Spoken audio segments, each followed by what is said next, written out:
Marine Le Pen's defeat in the French election was taken as a victory by most European leaders. Shortly after the results were clear, many heads of government of member states and representatives of the European Union showed relief on Twitter.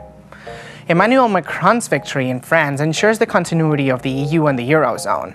But does this mean the right-wing populism era is coming to an end? Absolutely not. Populism has more power than ever in Europe.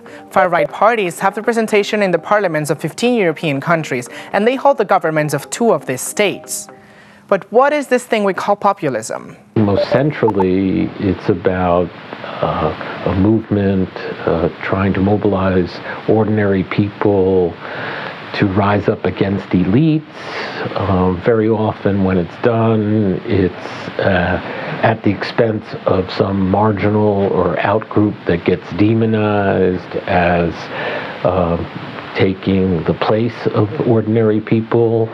So that's more traditionally a kind of right-wing populism that plays upon people's racial and ethnic animosities and his hostilities.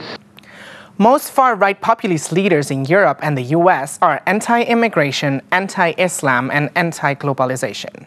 First, they were mainly people who were worried about their position in society, just like in the United States, that you have a rather growing part of the population which feels that things are not as good for them as they were in the past, and especially that their children will have not such a bright future anymore.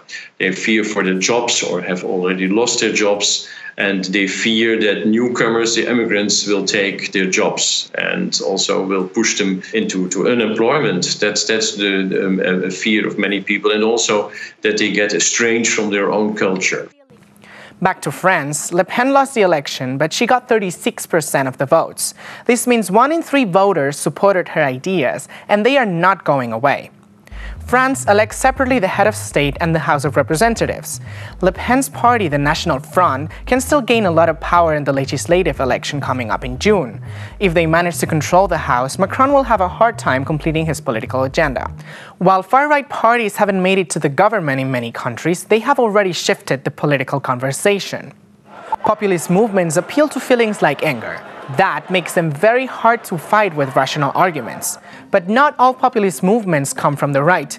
Left-wing populism has also transformed the political scenes of many countries. The best example is Venezuela.